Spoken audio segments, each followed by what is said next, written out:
Muito bem, pessoal. Então a aula de hoje é sobre a Era Napoleônica, o início da Era Napoleônica. A gente vai dar uma olhada nos aspectos gerais desse período e vamos falar também da fase inicial, conhecida como consulado. Aqui nós temos a imagem de Napoleão, todo bonitão e todo arrumado para ser retratado. E aqui, as fases do período napoleônico, da Era Napoleônica. São duas grandes fases. A fase republicana, Napoleão governou a França em um regime republicano, isso aí durou mais ou menos uns 5 anos, de 1799 a 1804, e essa república ficou conhecida como consulado, porque quem a dirigia, o presidente que a dirigia, tinha o título de cônsul, e que era o Napoleão. Inicialmente, na verdade, eram 3 cônsules, como a gente vai ver, e depois ficou Napoleão como o cônsul que presidiu a República. E a segunda fase é uma fase de monarquia. Quer dizer, Napoleão governou em um regime monárquico. Foi quando ele recebeu o título de Imperador Napoleão I. Essa fase da monarquia, por sua vez, está subdividida em 2 subfases. De 1804 a 1814, chamado Primeiro Império Francês, e em 1815 o governo 100 dias. Nós vamos ver que Napoleão abdicou em 1814 e retornou ao poder em 1815 e governou por 111 dias, mais precisamente. A gente arredonda e chama de governo dos 100 dias. Muito bem, como é que a gente pode caracterizar de uma forma geral todo esse período em que Napoleão governou a França? Primeira coisa, pessoal, não vamos esquecer, foi um regime autoritário de Napoleão. Durante esses 15 anos em que Napoleão governou a França, ele governou sobre um regime autoritário. Na prática, era uma ditadura militar exercida por ele. Ele, general, com o respaldo dos demais generais, dos demais oficiais, governa a França. Agora, ele governa com uma fachada, uma aparência de um regime constitucional.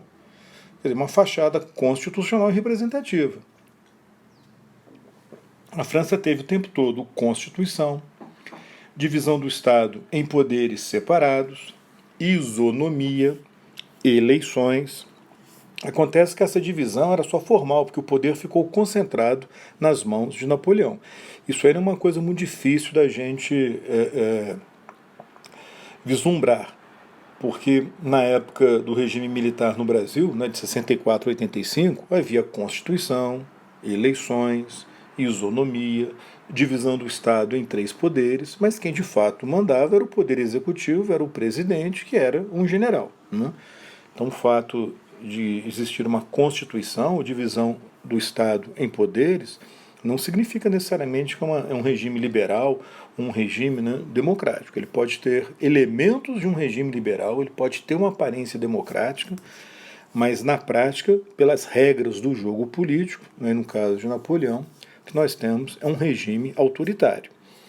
Agora, um regime autoritário com forte nepotismo, quer dizer, favorecimento dos parentes de Napoleão. Na verdade, a família de Napoleão virou praticamente uma dinastia, onde seus irmãos conseguiram vários cargos importantes no governo francês ou então no Império Francês, que, como todos sabem, Napoleão domina boa parte da Europa, ele modifica o mapa político europeu, criou novos países e frequentemente colocava os seus irmãos para governarem esses países. Então ele favorece um bocado a sua família nessa estrutura autoritária. Por outro lado, Napoleão ele pode ser considerado um revolucionário no sentido de que ele fez um governo que favoreceu a modernização capitalista da França. Essa modernização teria que acontecer necessariamente com um regime autoritário? Não. Poderia ter acontecido um regime liberal. Mas nas circunstâncias, na conjuntura, no contexto, no próprio processo revolucionário francês, ele caminhou para a instalação de um governo autoritário encabeçado por um general. Só que o Napoleão, ele realmente tinha essa ligação com a Revolução Francesa. Então ele não restaura o antigo regime. Ao contrário, ele consolida a obra econômica, administrativa e jurídica da Revolução Francesa. Por se tratar de um ditador, obviamente, ele não vai consolidar a obra política da Revolução. que tinha a intenção de criar um novo regime de liberdade política, né, liberdade de expressão. Isso Napoleão não assegura, porque ele instalou uma ditadura. Mas os objetivos econômicos, administrativos e jurídicos da Revolução, isso Napoleão assegura, ele garante. Então, exemplos.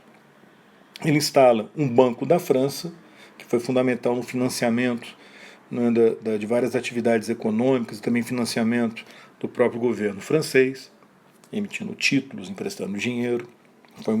Criou uma estrutura financeira que lançou as bases, né, de uma economia moderna na França. A sua principal obra, que ele mesmo dizia, ele falava que, isso depois que ele já tinha perdido o poder, estava preso na ilha de Santa Helena, né, preso pelos britânicos, ele falava que ele gostaria de ser lembrado, não pelas batalhas que ele venceu, porque no final ele acabou perdendo a guerra.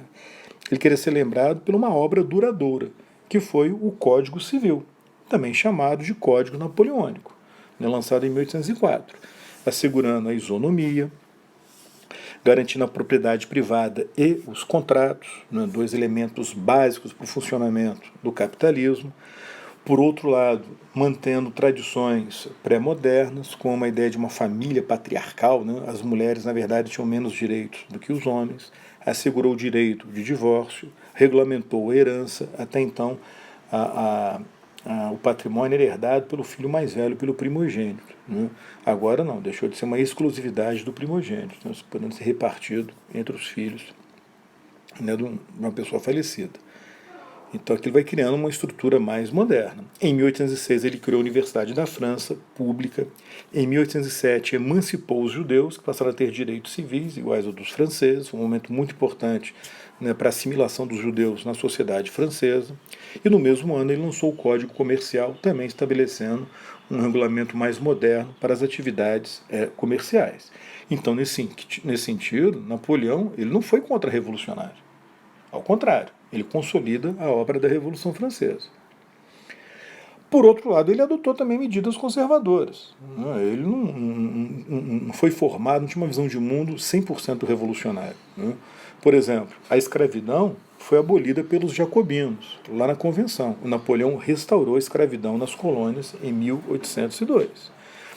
Os jacobinos tinham criado aquele calendário republicano, abolindo o calendário cristão. O Napoleão restaurou o calendário cristão. Napoleão, ao mesmo tempo, manteve a tradição francesa de buscar a hegemonia na Europa. Não vamos esquecer que Napoleão ele assume o poder em meio à guerra. Napoleão foi fruto da guerra. A carreira meteórica dele no exército francês foi resultado da guerra e do seu desempenho na guerra, como oficial brilhante, como um gênio militar, um dos maiores da história. E ele herda essa ideia de expandir o poder francês na Europa. Ele não criou essa ideia. Essa ideia era uma ideia que era repartida entre as elites francesas, pelo menos desde o século XVII. Então, sob o governo de Napoleão, a gente vai ter o apogeu do imperialismo francês na Europa, com a França tentando impor a sua hegemonia, a sua supremacia. Ela busca criar uma nova ordem europeia unipolar, centrada nela, França. Ou seja, uma Europa sob o domínio francês, uma Pax Franca, não como existia uma Pax Romana, a Roma na antiguidade tentando impor uma ordem que a beneficiasse. Então a ideia de Napoleão era criar uma nova ordem europeia sob o controle francês, uma Pax Franca. Aqui vocês têm no mapa, que vocês têm também no caderno, a extensão máxima do Império Francês. Reparem que ele domina boa parte do continente europeu, de forma direta ou indireta. Na verdade, Napoleão ele prolonga e intensifica as guerras de conquistas territoriais iniciadas na Revolução Francesa, aquelas guerras em que a França enfrentou um bloco de aliados, chamadas também de coalizões ou coligações. Grã-Bretanha, Áustria, Prússia, Rússia. Napoleão não começa essas guerras. Ele assume o poder em meio a essas guerras, diferente. Então ele assume o poder naquelas guerras revolucionárias francesas, né, que nós vimos começar em 1792, ainda era a época do Luís XVI. Então ele ascende, como comentei, durante essas guerras, assume o poder, vence essas guerras, conquista uma série de territórios. No final, conseguiu uma paz muito precária com a Grã-Bretanha, uma espécie de uma trégua, a Paz de Amiens, em 1802. Mas no ano seguinte, as guerras retornaram, aí que elas receberam o nome de guerras napoleônicas, porque elas vão estourar durante o seu governo, né? Ele retoma a expansão francesa na Europa, faz novas conquistas, porém fracassa, como a gente vai ver, ao tentar dominar a Península Ibérica e fracassa ao tentar dominar a Rússia. O fracasso dele na Península Ibérica e na Rússia, esse duplo fracasso, foi decisivo para a França ser derrotada, levando à sua queda. De toda forma, as guerras napoleônicas tiveram um efeito decisivo na história europeia. Primeiro, as guerras vão difundir, vão exportar os ideais da Revolução Francesa, ideal como isonomia, direitos individuais, constitucionalismo, secularismo. Primeiro porque os territórios que foram conquistados pela França, foram anexados à França, vão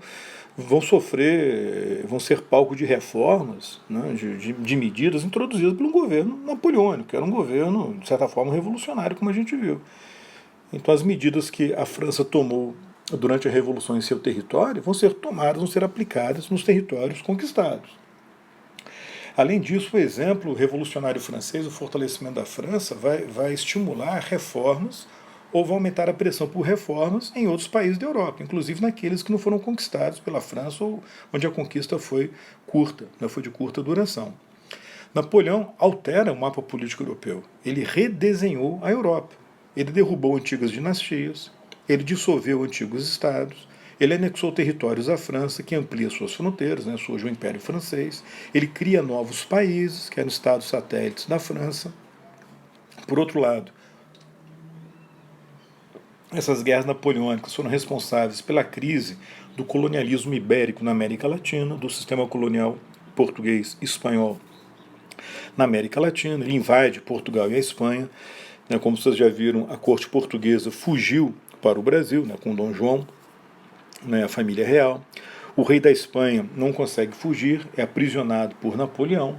Então o poder espanhol na América entra em colapso e aquilo vai gerar o processo que levaria à independência da América Latina. Então as ações de Napoleão na Europa vão repercutir também no continente americano. Por outro lado, Napoleão, que foi visto por alguns como um libertador, porque estava levando os ideais da Revolução Francesa para a Europa, para as áreas conquistadas, ele foi, pessoal, um imperialista.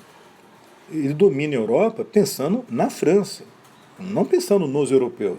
Quer dizer, tinha aquela ideia de que ele iria mudar a Europa, mas ia mudar em benefício da França. Então ele explora os territórios conquistados, ele explora os povos conquistados pela França e os estados satélites. Por exemplo, aumentou a tributação, todo o custo do exército francês, das guerras francesas, ele vai jogar em cima das populações conquistadas, que vão ter que pagar mais impostos para poder sustentar aquela política imperialista. Vai exigir a requisição de alimentos das áreas conquistadas para poder abastecer a França. Então aquilo vai gerar uma reação contrária ao domínio francês. Resultado, um outro efeito, foi o desenvolvimento do nacionalismo.